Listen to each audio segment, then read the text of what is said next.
Hola muchachos, muy buenos días. Mi nombre es Ana Laura Durán Velasco. El día de hoy yo voy a estar compartiendo con ustedes una clase del módulo número 8. Este módulo, bueno, de hecho es la guía 2.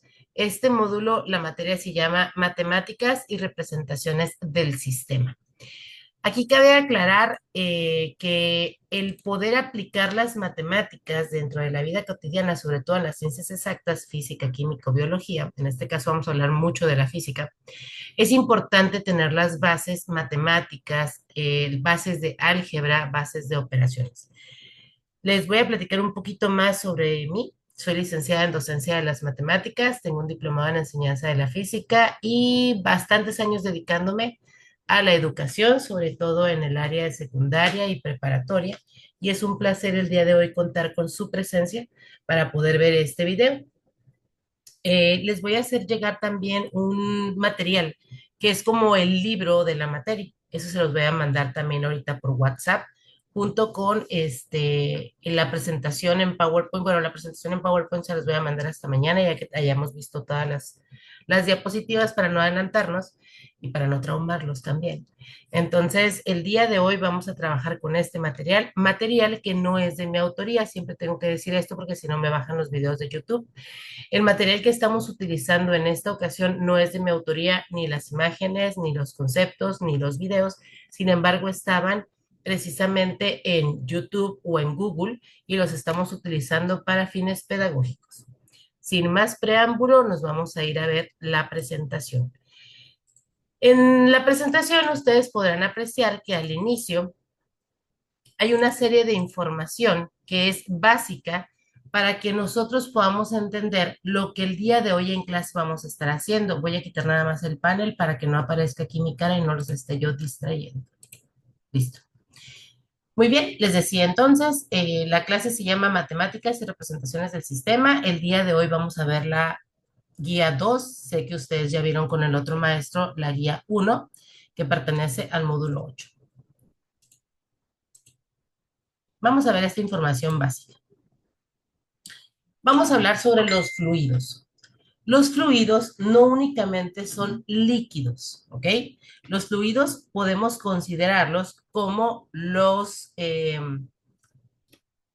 gases y los líquidos. Estos tienen estas propiedades. Aquí viene la fuente, ahora sí, de dónde saqué esta información. La primera es la viscosidad, que es la resistencia a las deformaciones en fluidos, ejemplificada por la lentitud del alquitrán frente al alcohol o el agua de baja viscosidad. Entonces, a la viscosidad es algo que puede ser tangible dentro de un fluido, ¿ok? Por ahí en una película, si mal no recuerdo, es la del Rey León, donde están Timón y Pumba y se comen un insecto y dice viscoso pero sabroso. Ahí hace referencia a la viscosidad. Luego otra de las características de los fluidos es la densidad. Y la densidad mide la cantidad de materia en un volumen específico, ¿ok? Que se mide en kilogramos por metro cúbico. Recordemos que los kilogramos son unidades de masa y el metro cúbico es unidad de volumen en fluidos, influenciada por partículas y sus interacciones. Depende de qué tan móvil sean también estas partículas, ahí es donde estamos hablando de la densidad. El volumen es el espacio ocupado por un fluido. La peculiaridad de este volumen es que este volumen está definido en los líquidos dependiendo de la forma del recipiente y los gases no tienen forma ni volumen específico, ¿ok? ¿Qué quiere decir? Si yo tengo una cantidad de gas metida en un contenedor, cualquiera que ese sea el recipiente, entre más grande el contenedor, más volumen se va a ocupar con la misma cantidad de gas. Debido a la movilidad de sus partículas, estas pueden extenderse hasta donde ellas quieran. Los líquidos no. Los líquidos tienen el mismo volumen, pero la forma la define el recipiente que los contiene.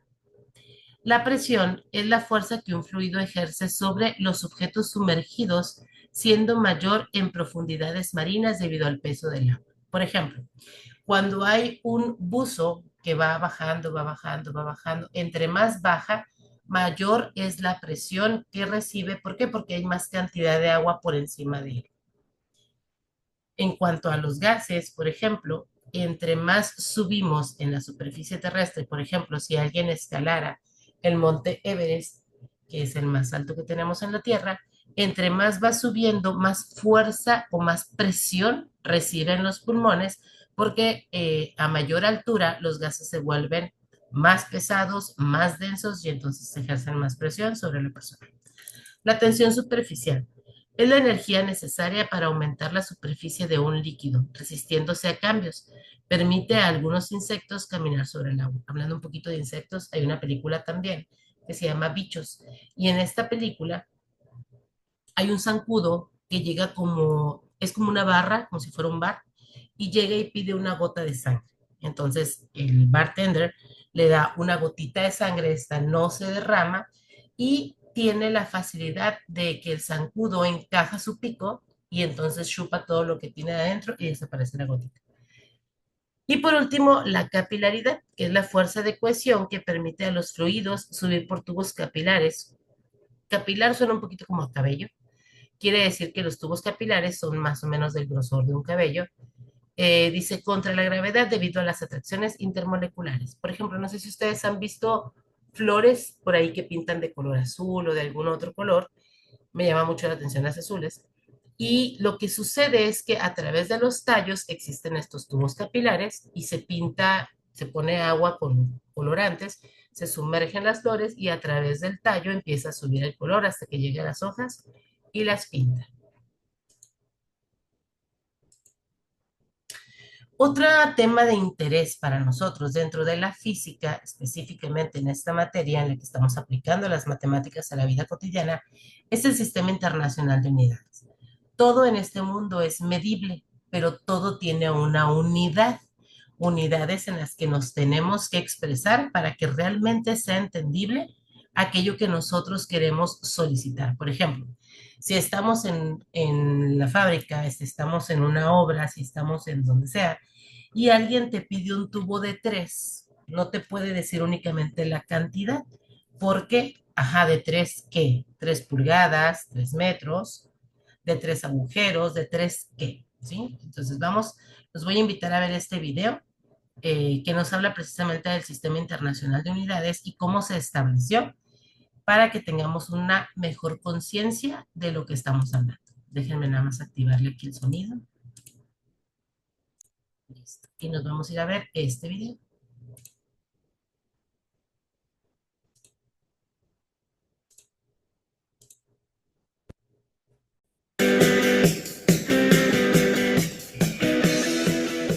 Las cantidades físicas expresan las leyes de la física. Por mencionar algunas, tenemos longitud, tiempo, fuerza, densidad, temperatura, intensidad luminosa, intensidad magnética y muchas otras, pero ¿cómo se miden cada una de estas cantidades físicas? Para entender mejor, pondré un ejemplo. Antiguamente, la yarda era determinada por el tamaño de la cintura del rey, pero si un rey era voluminoso y otro rey esbelto, ¿qué pasaba? Pues las medidas eran desiguales. Misma situación con otras unidades. Por esta razón surgió la necesidad de tratar de igualar las medidas para que fueran iguales en cualquier parte del mundo. A partir de esto se crearon patrones, luego de una serie de reuniones internacionales de la Conferencia General de Pesas y Medidas que se inició en 1889. Pondré los patrones al final del video.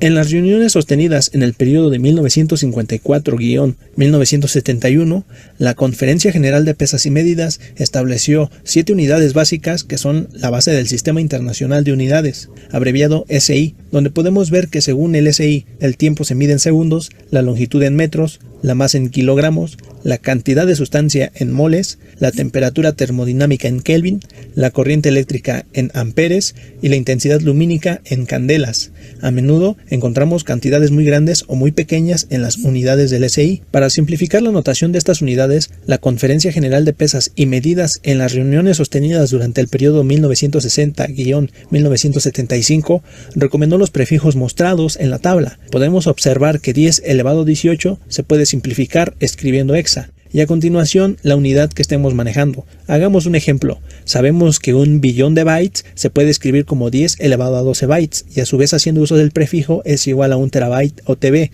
También existen otros dos sistemas principales que compiten con el sistema internacional. Uno es el sistema gaussiano, que quizá no veamos en este canal, y el otro es el sistema británico, todavía en uso diario en Estados Unidos.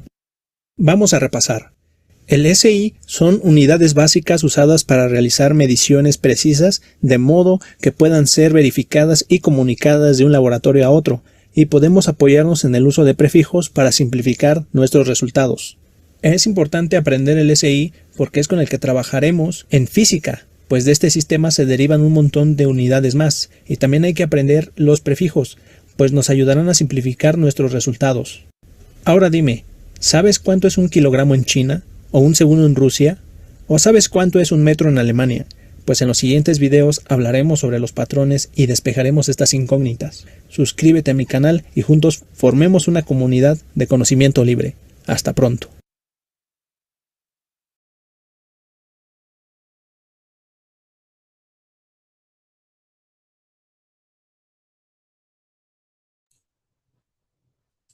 Muy bien, espero que nos haya quedado claro qué es el Sistema Internacional de Unidades. En ellos pues vienen bastantes unidades como las que tenemos aquí.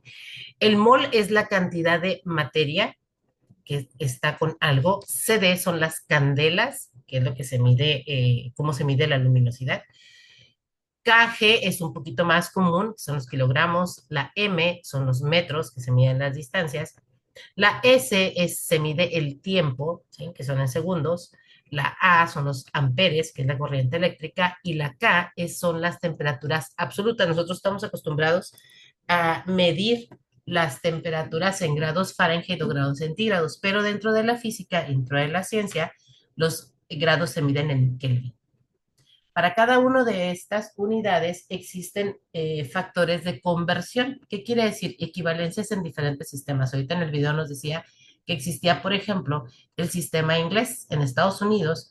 Cuando nosotros vamos, por ejemplo, al mandado, no compramos kilogramos, compramos libres.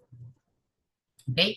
No medimos en metros, allá se mide en pies o pulgadas. ¿Ok? Eh, en cuanto a, por ejemplo, las velocidades que estamos combinando, los kilómetros, bueno, aquí serían el múltiplo de los metros, y las horas, que sería el múltiplo de los segundos en México. En Estados Unidos, las velocidades se miden en millas por hora. Una milla son 1.609 kilómetros o 1.609 metros. ¿Ok? Una libra son 454 gramos o punto 454 kilogramos y así sucesivamente. ¿Okay? También vamos a hablar un poquito de calcular volúmenes. Dice aquí, dado que un fluido tiende a ocupar la totalidad del recipiente que lo contiene, perdón, es necesario calcular el volumen de diversos cuerpos geométricos simples para poder resolver problemas relacionados con fluidos contenidos en envases, independientemente de la forma del envase. Obviamente, estamos hablando aquí de envases regulares, como estos que tenemos aquí nosotros. Existe otra manera de calcular los volúmenes de figuras o de cuerpos no regulares como el cuerpo humano, ¿ok? Ahí no hay una fórmula, pero ahí apareció Arquímedes, que un poquito más adelante vamos a ver el principio de Arquímedes y cómo es que se pueden calcular el volumen de estas figuras. En este caso tenemos el cubo, el ortoedro, el ortoedro también se llama paralelepípedos, se me traba la lengua, paralelepípedos, las esferas, los cilindros, los conos y los prismas. Los prismas son figuras como el cilindro, donde la superficie y la base tienen la misma figura. En el caso de las pirámides, suelen ser parecidas al cono, donde la base tiene una figura, pero terminan en piquito. En la siguiente tabla descriptiva encontrarás información necesaria para identificar algunos cuerpos geométricos regulares y la manera de calcular el volumen en ellos. ¿En dónde? En la siguiente diapositiva. Aquí tenemos un formulario. Tenemos cuál es el cuerpo, el nombre, cómo se ve el cuerpo, la descripción que es y cómo se calcula el volumen. ¿Ok? En el primer caso dice la esfera que es un cuerpo con forma redonda por todos lados. Dice aquí, es un sólido delimitado por una superficie curva, cuyos puntos equidistan todos de otro llamado centro, o en la parte interior, ¿ok? Y la manera de calcular el volumen dice, volumen es igual a 4/3 de pi. Aquí es bien importante señalar el valor de pi. Es un valor interminable, ¿sí? Es un valor infinito, pero para fines prácticos nosotros normalmente lo establecemos como 3.14 o 3.1416. En la siguiente clase, el día de mañana, vamos a ver una pequeña información sobre lo que es pi, no cuánto vale. Cuánto vale ya sabemos. Vamos a ver qué es, porque creo que hemos llegado a estas etapas de la vida y no sabemos qué es el pi. Es 4/3 de pi multiplicado por el radio al cubo. Recordemos que decir que algo está elevado al cubo, perdón, significa multiplicarse por sí mismo 3 veces. ¿Ok?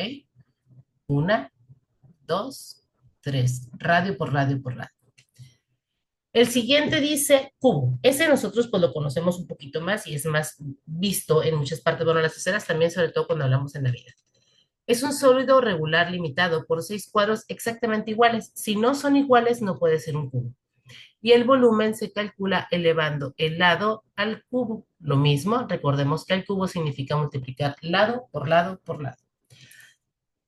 Perdón. Luego tenemos el ortoedro, que sería parecido a algo como una caja de zapatos. Es un sólido limitado por 6 caras opuestas que son rectangulares y forman ángulos rectos entre sí. Esta cara de aquí es igual a la cara de acá y estas de acá pueden ser diferentes, ¿sí? Obviamente por pares. La de enfrente es igual a la de atrás y la de arriba es igual a la de abajo. Y esta se calcula con largo por alto por ancho. Y se llaman unidades cúbicas en todos los casos. Precisamente aquí nos lo dicen porque tenemos una, dos, tres dimensiones. Y si se fijan, se están multiplicando entre ellas igual que acá, ¿ok? Y las unidades también se multiplican. Si son metros, sería metro por metro por metro, y eso nos da metro cúbico. Un cilindro, dice, es un cuerpo limitado por una superficie cilíndrica cerrada y dos planos que la cortan. Y el volumen se calcula multiplicando pi. Recordemos que pi, perdón, recordemos que pi lo vamos a ver en la siguiente clase el día de mañana para saber qué es, por el radio al cuadrado. Aquí se multiplica por sí mismo. Y luego se multiplica por la altura.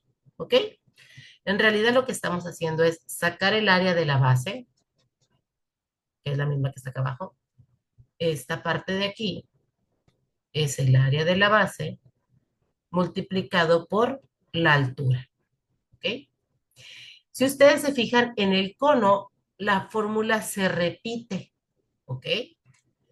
Pi por radio al cuadrado por altura, pero ahora tiene una peculiaridad que es dividirla entre 3. ¿Por qué se divide entre 3? Si yo cerrara aquí esta imagen, bueno, obviamente con rayitas derechitas, tendría otra vez un cilindro, pero le estoy quitando una, dos partes de 3. Por eso es que se divide entre 3.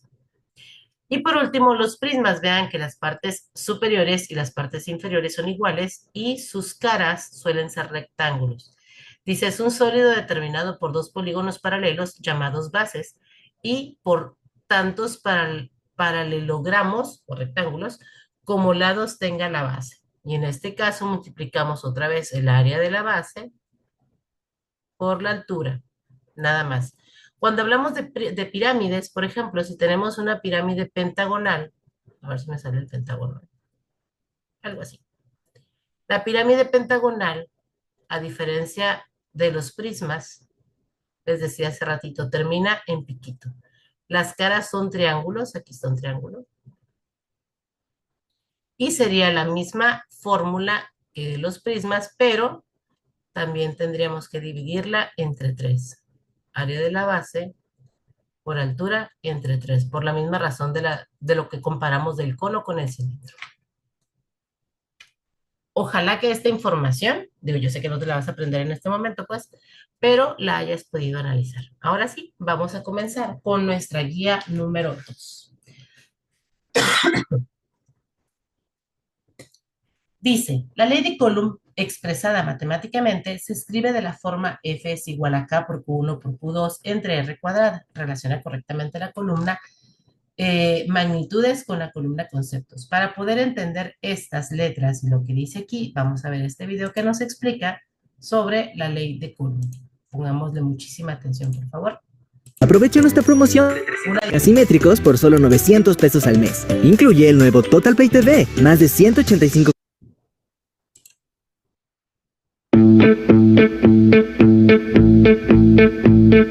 En este video vamos a revisar a la ley de Coulomb.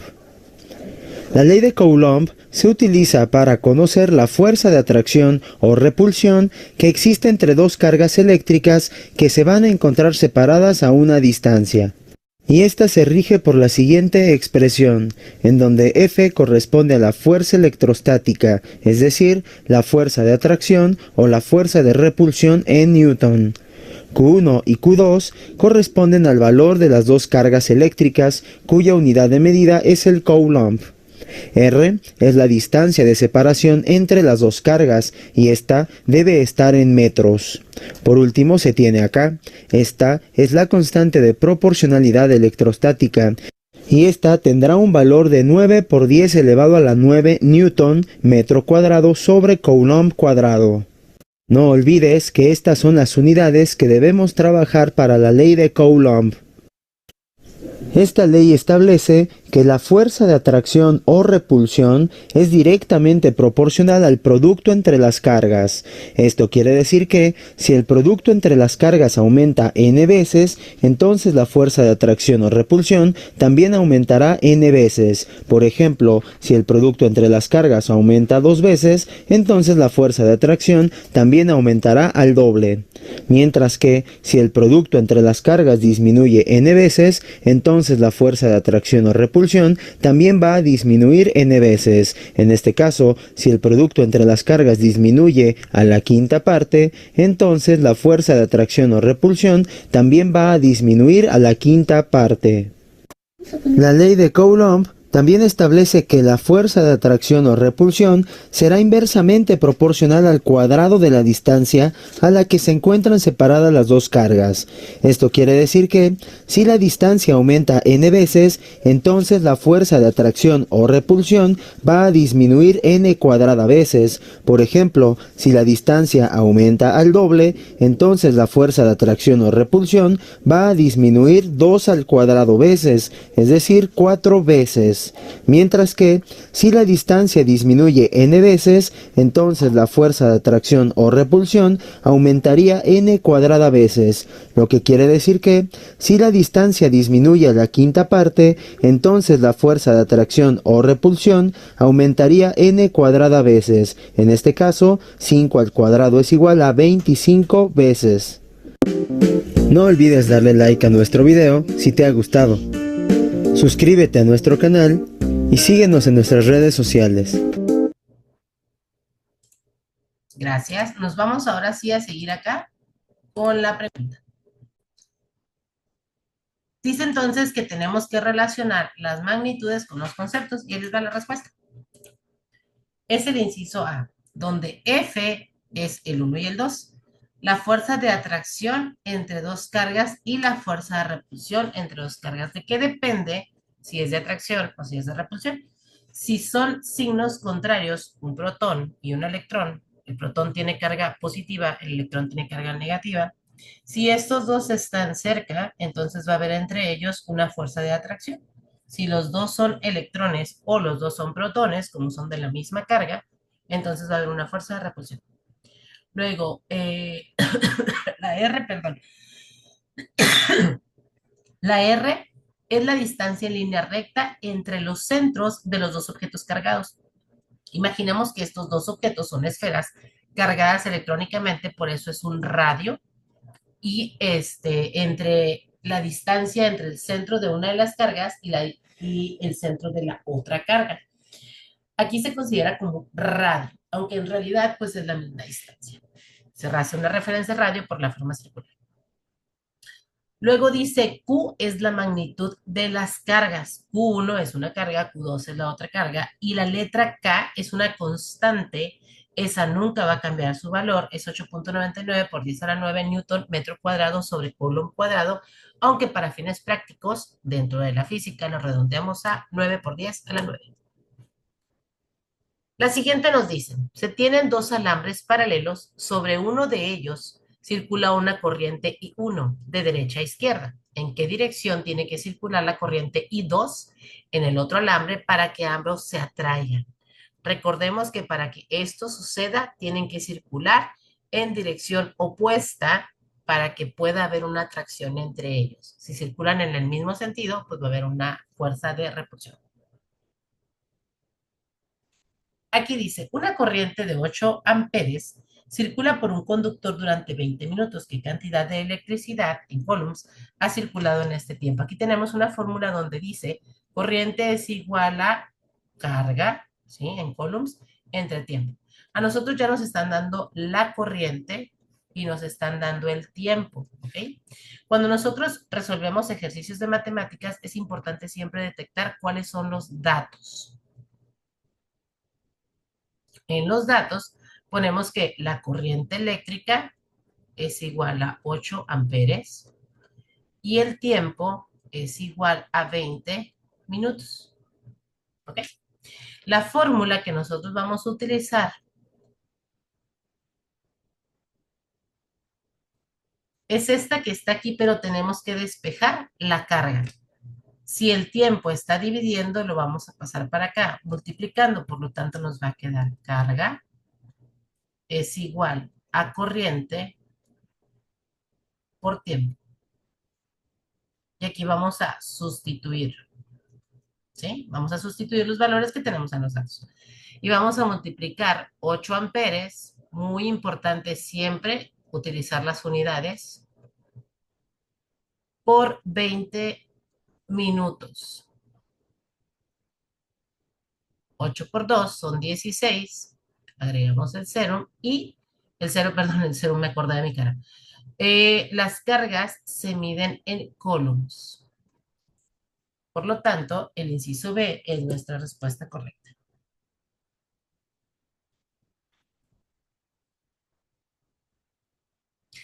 Sobre un resistor, no resistor, resistor, una resistencia de 10Q coulombs, perdón, aquí no son coulombs, son las resistencias se miden en ohms, esta palabrita que está aquí, precisamente porque se aplica la ley de Ohm. Vamos a poner entonces los datos. Dice la resistencia es igual a 10, en realidad el símbolo es una omega. Se mantiene una corriente de 5 amperes, 5.0 es 5, ¿ok? Y dice que vamos a determinar el voltaje. Aquí sucede algo bien importante. Por ejemplo, si yo voy a calcular la corriente, voy a tapar esta letra. Como la V está sobre la R, significa que se tienen que dividir voltaje entre resistencia, ¿sale? Si yo en este caso voy a utilizar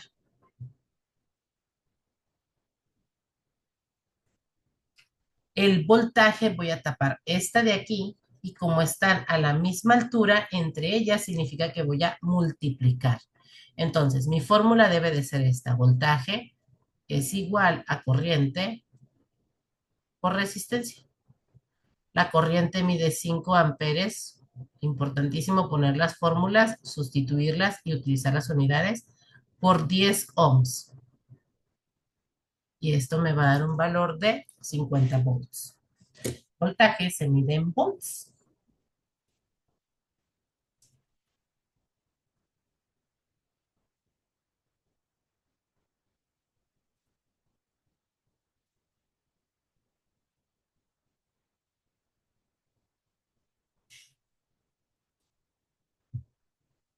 La siguiente dice, las unidades de medida de un campo eléctrico son. ¿Para qué nos sirven las fórmulas, muchachos? Las fórmulas nos sirven también, hablando de las unidades, para poder acomodar cuáles son las unidades. Aquí dice que la fórmula para poder encontrar la magnitud de un campo eléctrico es igual a la fuerza que se mide en newtons entre la carga que se mide en coulombs. De aquí podemos sacar que las unidades del campo eléctrico es igual a newton sobre coulomb.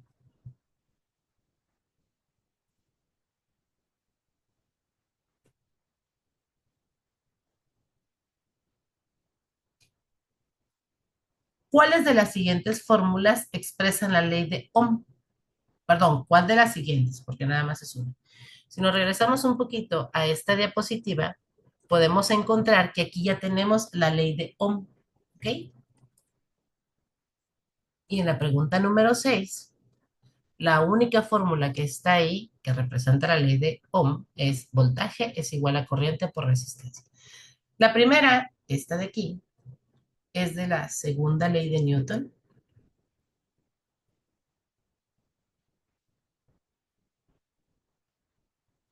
El inciso C es para poder encontrar la densidad.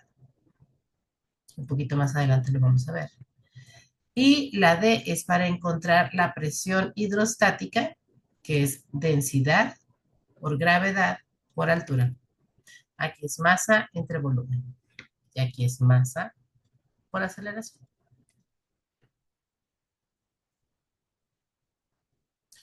La número 7 dice, la superficie del agua en un tanque de almacenamiento está a una altura, vamos poniendo los datos, a una altura de 30 metros. Altura normalmente lo abreviamos como height, ¿ok? H. De 30 metros sobre una llave de agua en la cocina de una casa. Calcula la presión del agua en la llave en pascales. Aquí tenemos la fórmula para la presión hidrostática. ¿Por qué se llama hidrostática? Porque es un fluido contenido, ¿ok? Está detenido con algo. Entonces, andamos calculando la presión hidrostática. Para ello, necesitamos este dato que está aquí, que se llama densidad, y aquí lo tenemos por un lado. La densidad del agua, no crean que escribo así de fea la P, así es el signo de la densidad, nomás que acá aparece P, son 1000 kilogramos por metro cúbico. ¿Ok? Esas son las unidades aquí están arriba. Esa es la cantidad de la densidad del agua y la gravedad, que es la G, es una constante de 9.8 metros por segundo cuadrado. Con estos datos ya podemos utilizar ahora sí la fórmula y la vamos a sustituir. Es bien importante siempre, siempre, siempre escribir la fórmula y los datos para podernos ver. Ahora bien, aquí tenemos que presión hidrostática, aquí no la voy a escribir yo porque ya está escrita. Es igual a densidad, que son 1000 kilogramos por metro cúbico, que multiplica la gravedad, que es 9.8 metros por segundo cuadrado, y que multiplica a la altura, que son 30 metros. Importante, aquí estamos poniendo todas las unidades porque al final lo vamos, perdón, al final vamos a cancelar qué se cancela con qué, quién se va con quién, ¿ok? Si nosotros metemos estos datos a la calculadora, vamos a multiplicar, no tengo una aplicación para ponerle la calculadora aquí, así que yo lo hago manualmente, 1000 por 9.8 por 30. Y eso nos da, ojo con esto,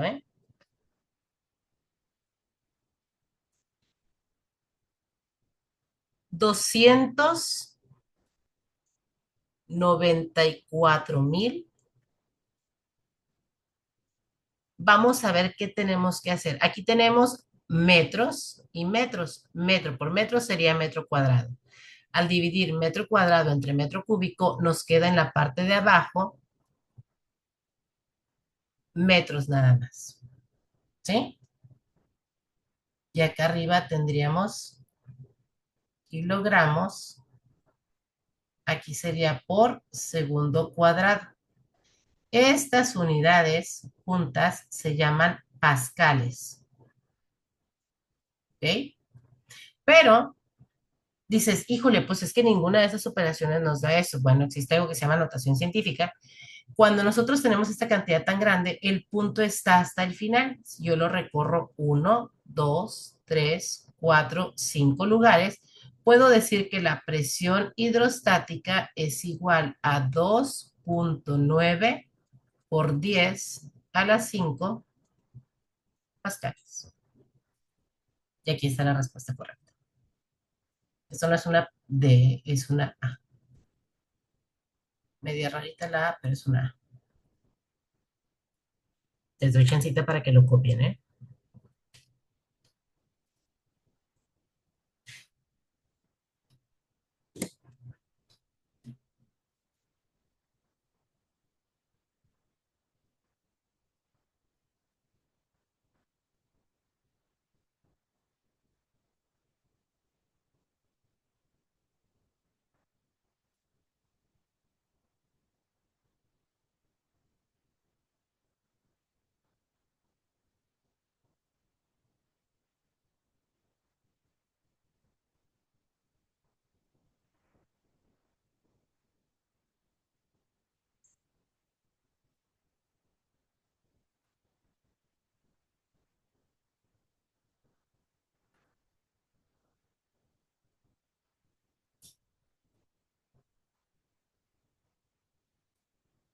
Listo. Muy bien, vamos a la siguiente. La siguiente dice, calcula la profundidad a la que se encuentra sumergido un buzo cuando soporta una presión hidrostática. Vamos a poner aquí los datos. Presión hidrostática de 50,000 newton sobre metro cuadrado, son los pascales que les decía hace ratito, ¿sí? Vamos a ponerlo aquí como tal cual, newton sobre metro cuadrado.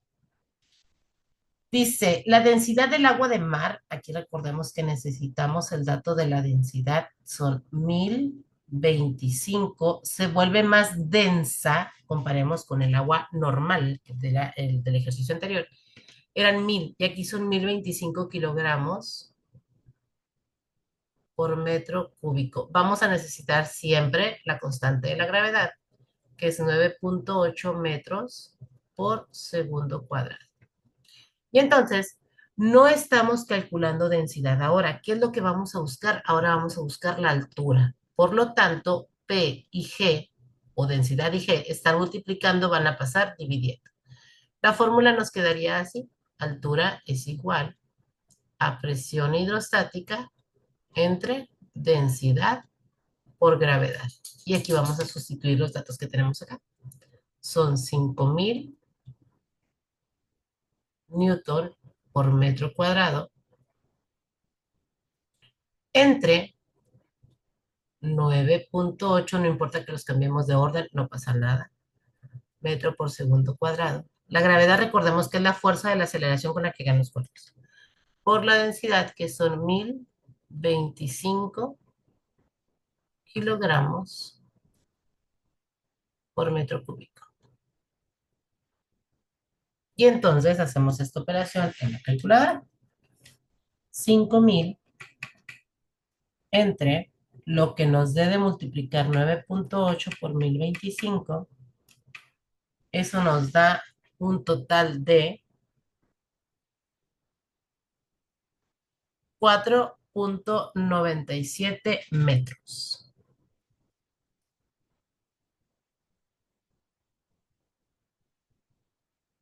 Perdón, yo me equivoqué. Aquí son 50,000. Le dije, ¿dónde me quedó? Me faltó 15. 50,000. 50,000, 1, 2, 3, entre 9,8. Es que cada calculadora se me dio, pero luego vi que me faltaba un algo. Por 1025. 4,97 metros. Si gustan hacerlo ustedes, adelante. Ahí serían los datos.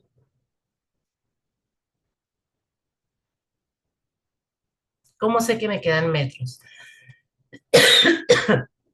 Los newtons son kilogramos por metro sobre segundo cuadrado. Y al multiplicar estos dos se divide metro cúbico entre metro cuadrado y me quedaría únicamente metros.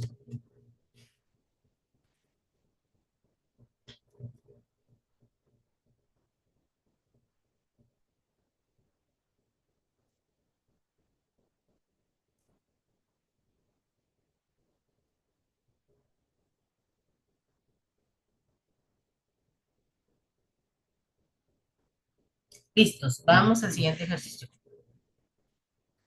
Dice aquí, un granjero cuenta con 300 metros de tela de alambre para acercar un terreno rectangular, como se muestra en la figura, expresa el área del terreno cercado en función de la longitud del largo X. Primero les muestro la respuesta, ¿sí? Esta es la respuesta correcta. Ahora vamos a ver por qué. Vámonos para acá. El área de un rectángulo se calcula multiplicando su largo por su ancho. Si nos regresamos, tendríamos que multiplicar X por Y nos debería de dar el resultado del área. Como el largo del terreno es X y el ancho es Y, el área A en función de X es igual es igual a X por Y. Esto que les acabo de escribir aquí. Dado que el granjero cuenta con 300 metros de tela de alambre, podemos expresar Y en función de X como Y es igual a 300 menos 2X entre 2. ¿Por qué? Vamos para acá. 300 es todo alrededor del cuadro, del rectángulo, perdón, ¿sí? 300, si yo le quito dos veces este lado y este lado, o sea, dos veces X, y lo divido entre dos, ¿por qué? Porque tengo que partirlo en dos partes, esto va a ser igual a Y, ¿sale? Me voy otra vez acá. Sustituimos Y en la fórmula de área es igual a X por Y, obteniendo X por 300 menos 2X entre 2. Y al simplificar la expresión, partimos el 300 entre 2, el 2X entre 2, y quiere decir entonces que vamos a tener nada más 150X menos X al cuadrado. Por eso esta es la respuesta correcta. De cualquier manera, ustedes, si no lo entendieron, pueden pulsar el video, pausar, perdón, el video y analizar, regresarse a la otra diapositiva, irnos a la que sigue. La densidad de la leche es de 1032 gramos por litro. Un 35% de este volumen es de grasa, cuya densidad es de 0,940 gramos por centímetro cúbico. Calcula la densidad de la leche sin la grasa. La respuesta correcta es 0,991 gramos sobre metro cúbico, pero vamos a ver por qué. Primero, tenemos que calcular la densidad de la grasa en la leche. La densidad de la grasa de 3,5% es de 1,032 gramos por litro. Esto es igual a 0,035 por 1,032. ¿Por qué 0,035? Porque esto representa el 3,5%, ¿ok? Y vamos a encontrar que la densidad de la grasa es de 0,03612 gramos por centímetro cúbico. Ahora vamos a calcular la densidad de la leche sin grasa. La densidad de la leche sin grasa la vamos a calcular con la densidad de la leche menos la densidad de la grasa. Y entonces tenemos que la densidad de la leche es de 1032 menos la densidad de la grasa, que es 0,03612, y aquí encontramos la respuesta correcta. 0,99582, pero acá lo vamos a redondear a 0,991.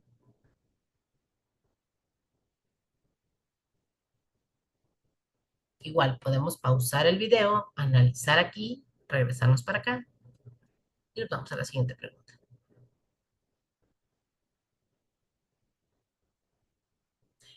Para iniciar el curso, tu asesor del módulo te da material de conceptos básicos de dinámica de fluidos para que lo estudies, pero no logras entenderlo. ¿Qué haces? ¿Cuál de estas cuatro respuestas elegirían ustedes?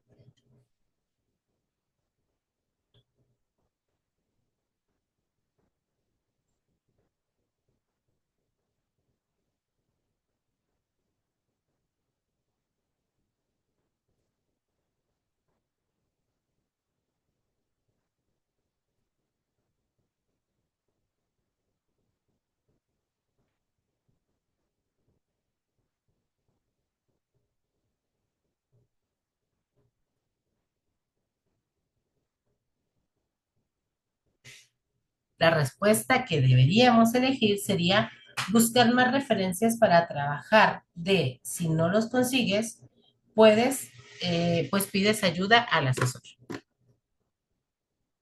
La número 12 dice, en medicina se usa mucho la fisioterapia. Los pacientes que han sufrido fracturas o lesiones parecidas empiezan a fortalecer sus músculos y a aumentar su fuerza realizando ejercicios sumergidos en tinas, ya que de esta manera sus cuerpos pesarán menos. ¿Qué principio físico se aplica en este fenómeno? Vamos a ver cuál es este principio.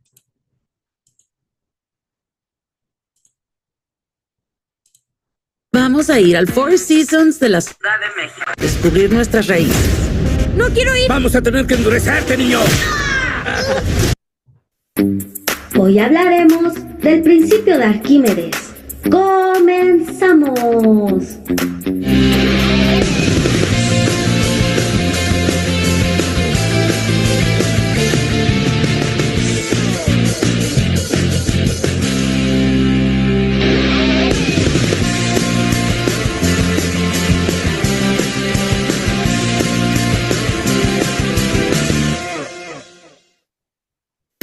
Hoy te voy a hablar de un increíble principio, así es que escucha esta increíble aventura.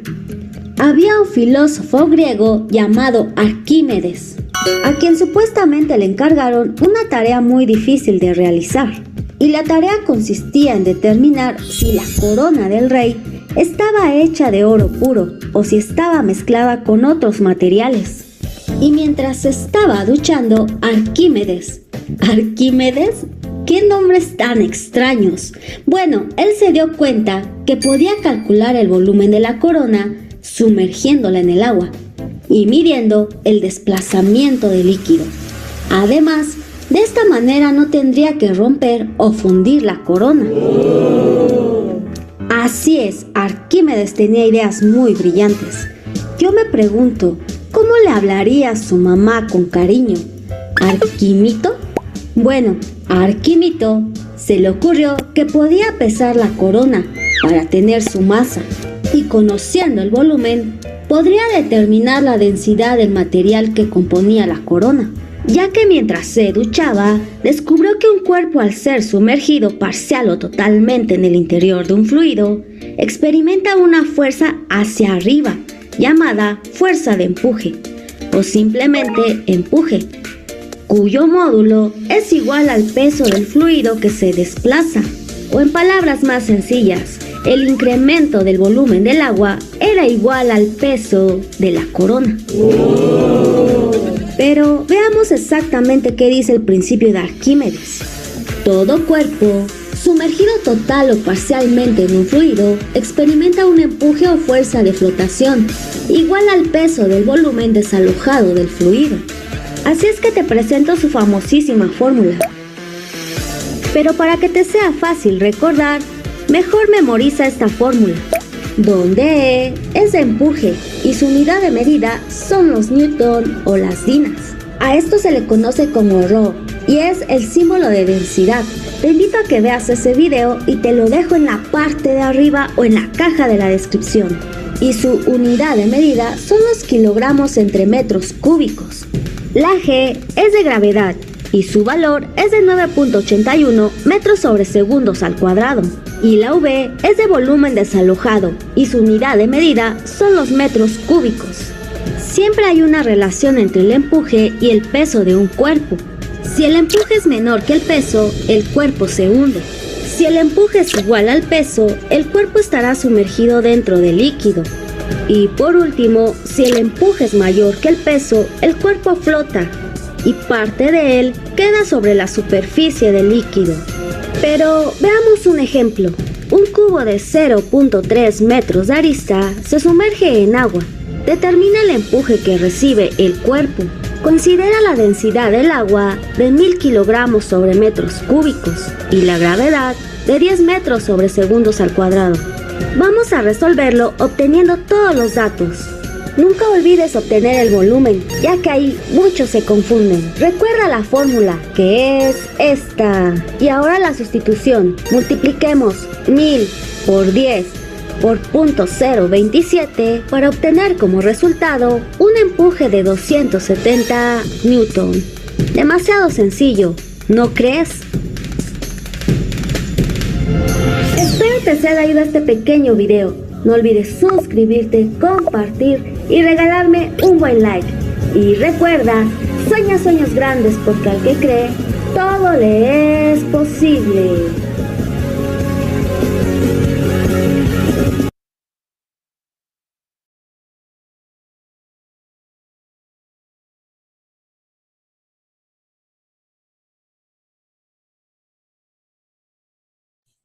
Muy bien, ahora sí, ustedes pueden contestar esta pregunta. En medicina se usa mucho la fisioterapia. Los pacientes que han sufrido fracturas o lesiones parecidas empiezan a fortalecer sus músculos y aumentar su fuerza realizando ejercicios sumergidos en tinas, ya que de esta manera sus cuerpos pesarán menos. ¿Qué principio físico se aplica en este fenómeno?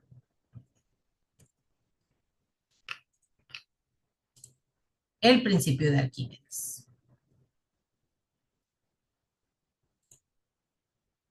La número 13 dice, calcula el área de un émbolo de prensa hidráulica si se le aplica una fuerza de 500 newtons y se produce como consecuencia en otro émbolo de área 0.60 metros cuadrados una fuerza de 5000 newtons. Esto se llama principio de Pascal y el principio de Pascal dice que la presión 1 debe ser igual a la presión 2. ¿Qué es esto? Esto se llama prensa de Pascal, ¿sí? Nosotros lo vemos, por ejemplo, si ustedes conocen los gatos hidráulicos, ¿sí? Esos que nos ayudan para levantar los carros cada vez que nos ponchamos o vamos a cambiar el aceite o algo por el estilo. Nosotros aplicamos una fuerza mínima en un pistón, en un émbolo, que se va aplastando y eso ayuda a que otro émbolo más grande vaya subiendo, ¿sí? Aquí hay un tubo cerrado por el cual se le impregna aire y ese aire va haciendo que esto vaya subiendo hasta que alcanzamos la altura necesaria. ¿Para qué sirve esta prensa de Pascal? Bueno, Pascal dijo, si yo le aplico una fuerza chiquita en un émbolo chiquito, puedo producir una fuerza grande en un émbolo más grande. Ya hice un cochinero aquí, entonces vamos a borrar todo esto. ¿Ok?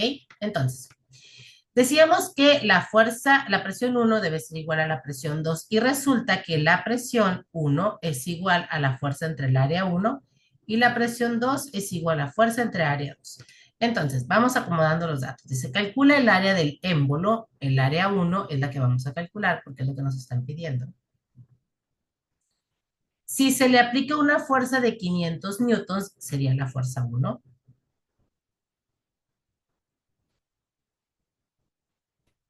Y se produce como consecuencia en el otro émbolo de área 2, que es igual a 0.60 metros cuadrados, una fuerza de 5000, esta sería la fuerza 2,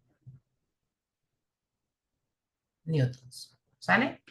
Entonces, decimos que área 1 entre fuerza 1 debe ser igual a área 2 entre fuerza 2. Y como lo que andamos buscando es el área 1, la fuerza 1 está dividiendo, por lo tanto me la voy a llevar a multiplicar acá.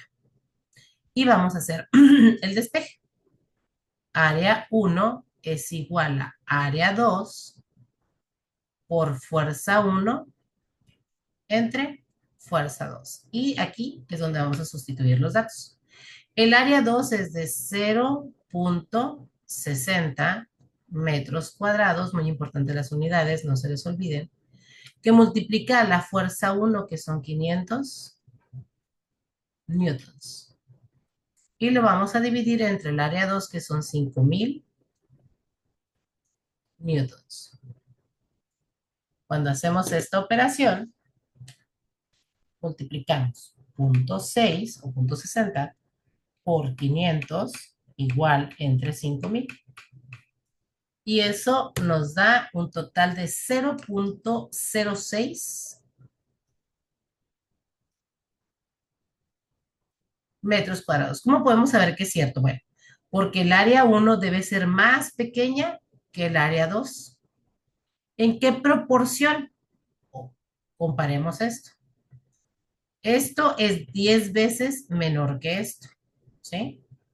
O en la décima parte.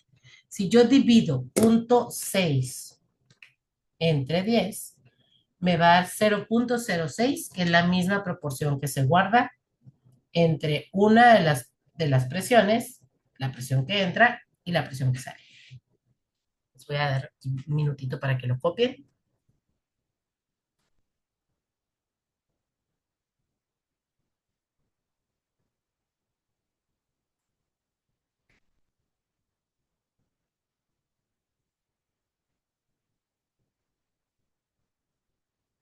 Muy bien, vámonos a la siguiente pregunta.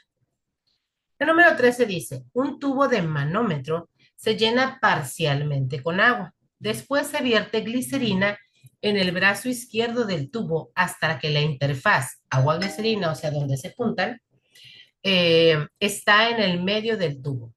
Ambos brazos del tubo están cubiertos de aire. Determina la altura del agua cuando la altura de la glicerina es de 1 metro. Como dato adicional, la densidad del agua es de 1 por 10 a la 3 o 1000 kilogramos por metros cúbicos y la densidad de la glicerina es 1.26 o 1260 kilogramos por metros cúbicos. ¿Sí? Recordemos que por 10 a la 3 sería como agregarle 3 ceros más o recorrer el punto 3 lugares. Y aquí está el esquema. ¿Sale? Fíjense, cuando tenemos un tubo como este, nosotros tenemos que cuidar que siempre la presión hidrostática 1 sea exactamente igual a la presión hidrostática 2. Nosotros ya sabemos que la presión hidrostática se calcula multiplicando la densidad por la gravedad por la altura de uno de los lados, porque tenemos dos componentes en este tubo. ¿Ok? Luego, eso tiene que ser exactamente igual a la multiplicación de la densidad 2 por la gravedad 2 por la altura 2. No tenemos la altura 2, es lo que andamos buscando. ¿Ok? Entonces, tengo toda esta fórmula y voy a dejar solita la altura 2. Quiere decir que estas dos letras, densidad y gravedad 2, necesito quitarlas y moverlas hacia el otro lado del igual para poder dejar solita, ahora sí, esta altura. Entonces me va a quedar lo siguiente. Altura 2 va a ser igual a densidad 1 por gravedad 1 por altura 1 entre densidad 2 por gravedad 2. Aquí cabe señalar algo interesantísimo, ¿eh? La gravedad 1 mide igual que la gravedad 2. Nosotros sabemos que cuando dividimos algo entre sí mismo, esto es igual a 1. ¿Sí? 5000 entre 5000 siempre va a ser igual a 1. Entonces, G entre G lo voy a cancelar y puedo eliminar esa parte. Entonces, me puede quedar, por ejemplo, densidad 1 por altura 1. Esto va a ser igual a la densidad, perdón, sobre la densidad 2, esto me va a dar la altura 2. Y entonces es lo que hago. Multiplico multiplico 1.26 por 10 a la 3 por 1, y me va a dar 1.26 por 10 a la 3, porque no estoy multiplicando por nada. Y luego voy a multiplicar 1000 por 9.8, ¿ok? Voy a dividir entonces lo que me da de multiplicar densidad por altura 1 hasta acá, porque esta, recuerden que la quitamos, esta aquí y acá.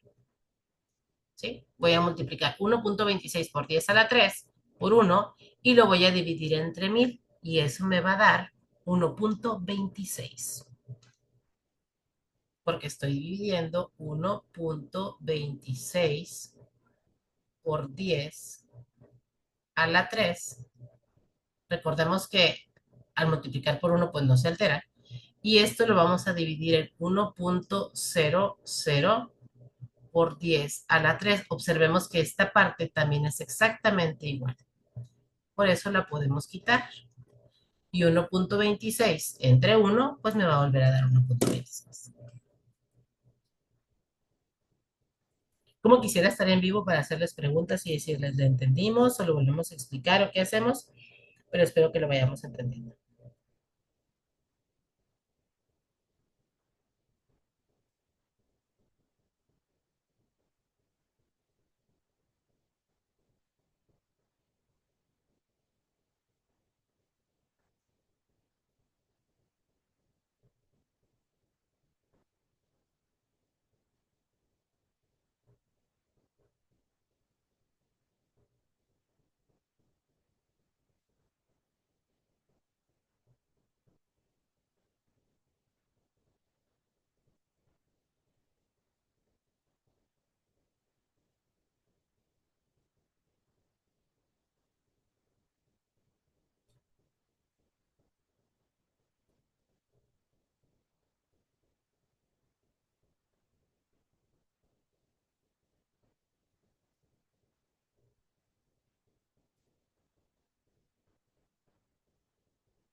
¿Listo, muchachos? Vámonos a la siguiente. El paso del agua en las tuberías de tu casa es un ejemplo del principio de Bernoulli, ¿sí?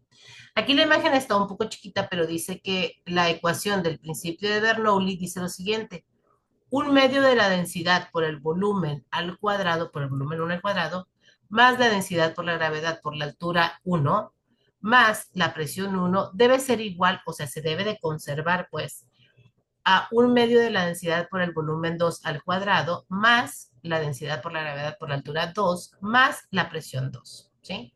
Hablamos de presión dinámica, presión hidrostática y presión estática.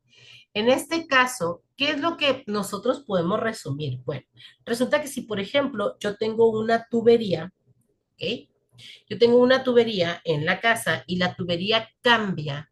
Observemos en la parte de abajo, la misma cantidad de agua que yo tengo en el tubo cuando es un poquito más chiquito, es la misma cantidad que tengo en el tubo más grande. Esto es toda el agua que entra por un tubo. Si el tubo se hace más grande, pues simplemente se acorta lo largo del fluido. No es que disminuya el fluido, es exactamente la misma cantidad.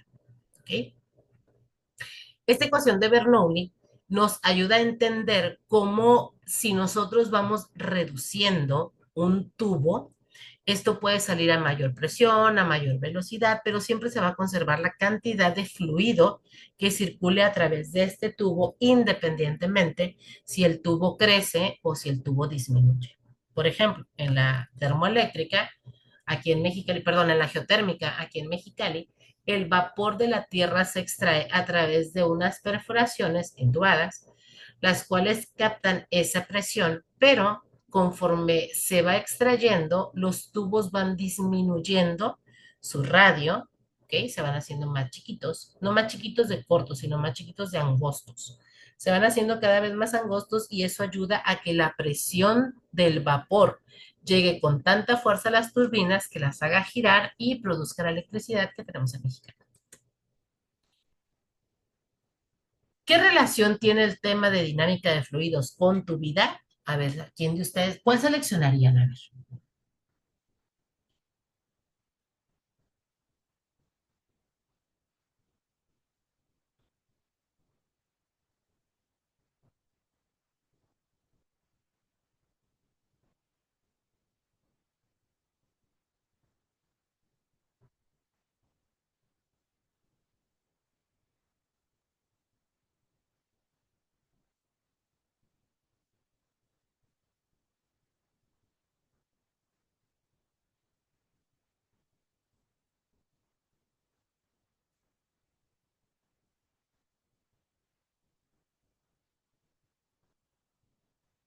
La respuesta que deberíamos elegir dice, se relaciona con los fenómenos comunes de tu entorno, como el almacenamiento de agua, la salida de agua del inodoro. Hay personas que viven, por ejemplo, en el sur de la República, donde ellos necesitan bombear el agua. Necesitan conectar unas bombas eléctricas para que el agua pueda subir en la parte superior de las casas y de ahí caer con un poquito más de presión. Gracias a Dios en Mexicali no tenemos ese problema. Dice, se tiene una prensa hidráulica cuyos radios son conocidos como R, R1 igual a 1 metro, R2 igual a 0.5 metros, o sea, medio metro. En el círculo del radio 1 es aplicada una fuerza de 10 metros. De los siguientes datos, ¿cuáles son necesarios para calcular la fuerza 2 ejercida en el radio?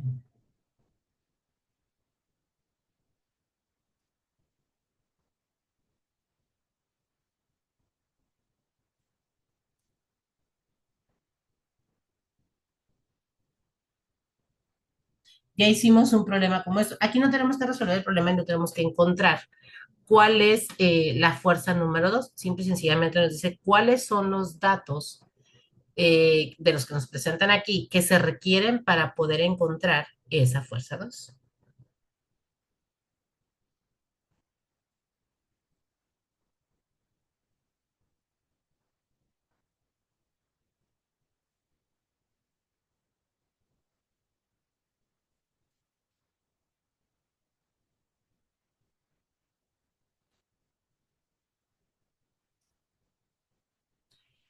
Número 1, aplicar el principio de Pascal. ¿Sí? ¿Cuál es el principio de Pascal? Vámonos para acá atrás.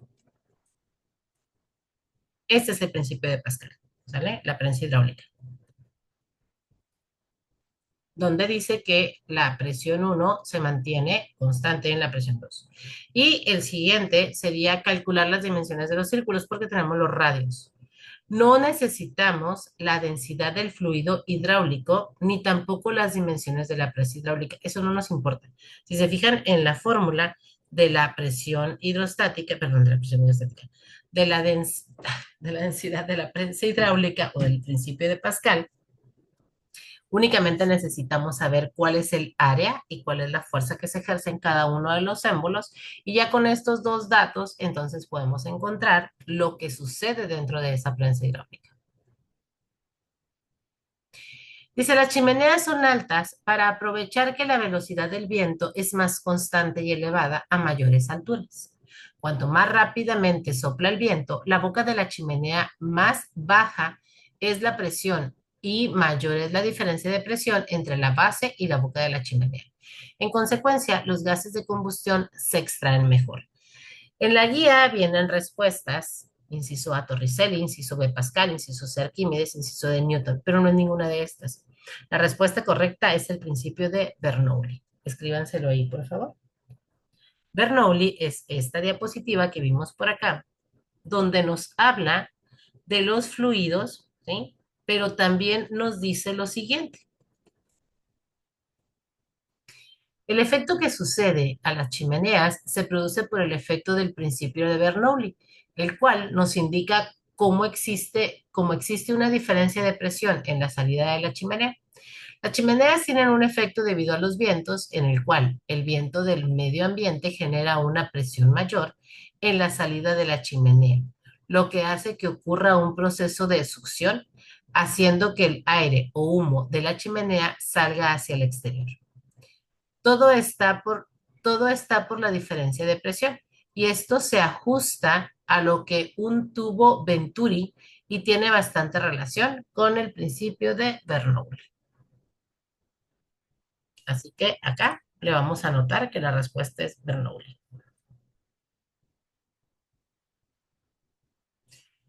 Un acueducto de 14 centímetros de diámetro surte agua a través de una cañería al tubo de una llave de 1 centímetro de diámetro interno. Si la velocidad promedio en el tubo de la llave es de 3 centímetros por segundo, ¿cuál es la velocidad promedio en el acueducto? La respuesta es 0.0153 centímetros por segundo. ¿Por qué? Primero tenemos que calcular el área del acueducto y del tubo de la llave utilizando la fórmula del área del círculo, que es pi por radio al cuadrado, donde r es el radio. Para el acueducto ponemos R del acueducto 14 medios o 14 entre 2. ¿Por qué lo partimos a la mitad? Porque en los datos nos dicen que es el diámetro, pero nosotros necesitamos el radio. Y el radio es una línea imaginaria que va del centro hacia uno de los puntos de la circunferencia. Y el diámetro es otra línea imaginaria que va de un punto hacia otro, pero que pasa por el centro de la circunferencia. Entonces, por eso tenemos que partirlo en dos para poder encontrar el radio. Luego, encontramos el área del acueducto. pi por radio al cuadrado, que sería 49 pi por centímetros cúbicos. Para el tubo de la llave, el diámetro es de 1 centímetro, ¿sí? Lo tenemos que partir también a la mitad y nos da 0.5, entonces lo sustituimos en el área y ya tenemos las dos áreas, ¿sí? 49 pi y 0.25 pi centímetros cuadrados. ¿Qué hacemos después? Dice, calculamos la velocidad promedio en el acueducto. La fórmula aquí aparece arriba. Dice que el área 1 por la velocidad 1 debe ser igual al área 2 por la velocidad 2. Y acá la tenemos, ¿sí? Área 1 por velocidad 1 es área 2 por velocidad 2, donde V es la velocidad. Y dice entonces que primero vamos a multiplicar el área del acueducto, ¿sí? Por la velocidad en el acueducto, que no sabemos cuál es lo que andamos buscando. Y vamos a encontrar acá el área del tubo y la velocidad en el tubo. Al multiplicar 0.25 pi por 3, entonces nos quedaría 0.75, porque de repente del primer renglón de aquí al segundo renglón desaparece pi, porque resulta que pi va a dividir a pi, como lo hicimos hace ratito. La gravedad dividía la gravedad, por eso es que se cancela. Entonces nos queda ya simple y sencillamente encontrar la velocidad del acueducto. Como el 49 está multiplicando, lo tenemos que pasar dividiendo y al hacer la división nos da aproximadamente 0.0153 centímetros. Esa es la velocidad en el acueducto.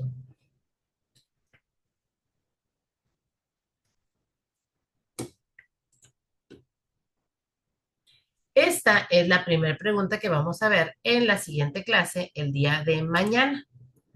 Por lo pronto, muchachos, aquí vamos a dejar esta clase. Ojalá que le pongamos mucha atención, ojalá que si tenemos dudas preguntemos. Recuerden que estamos ahí en el WhatsApp. No estamos todo el día ni todos los días pegados, pero si por ahí me llega algún mensajito de, oiga, maestra, esto no lo entendí, esto cómo se hace, aquí me quedaron dudas, esto no se ve bien o cosas por el estilo, les agradecería enormemente que me lo hagan saber. Un consejo que les puedo dar es, recordemos que nosotros somos trabajadores que estudiamos, ¿sale? Nuestra prioridad, obviamente, es el sustento, obviamente, es el trabajar y, como dicen por ahí vulgarmente, corretear la chuleta. Sin embargo, el estudiar, el darle el tiempo necesario a repasar las clases, a preguntar, a estudiar, a hacer los ejercicios, esto nos ayuda a que nuestro conocimiento vaya creciendo y eso nos va a dar una mayor calidad en cuanto a la educación, en cuanto al conocimiento, y eso nos puede ayudar a conseguir mejores puestos dentro de la misma empresa. Probablemente, a lo mejor, y nosotros podamos abrir un abanico grande de conocimientos, ¿ok? Entonces, yo sé que la prioridad es trabajar, pero no dejen de lado el estudiar y el preguntar. Pregunten si es que tienen dudas dentro de esta clase. Con todo el gusto les puedo explicar si es que algo no haya quedado claro. Yo confío en que sí. Y los invito, por favor, a que revisen el material que les voy a hacer llegar también por WhatsApp. Yo sé que no es para que lo estudien, no es para que se lo aprendan, pero sí para que lo comprendan. Si ustedes se dan cuenta, los ejercicios que estamos haciendo, yo les voy explicando cómo se hacen, porque a veces llegamos al examen y traemos bien fresco sí, me sé todas las respuestas del examen, pero resulta que una se nos olvida. Y la idea es que cuando nosotros lleguemos al examen y llegamos a tener el problema de que alguna se nos olvida cuál era, entonces tengamos la confianza de que sabemos resolverlo y sabemos cómo lo vamos a calcular. Muy bien, muchachos, los dejo por el día de hoy. Mañana ya les estaré enviando la siguiente clase con el material del PDF. Ahorita les voy a mandar el material, este video junto con el material de, el libro que les comentaba. ¿Sale? Que tengan muy bonito día, cuídense mucho y nos vemos mañana. Bueno, ustedes me ven, yo ustedes no lo ven.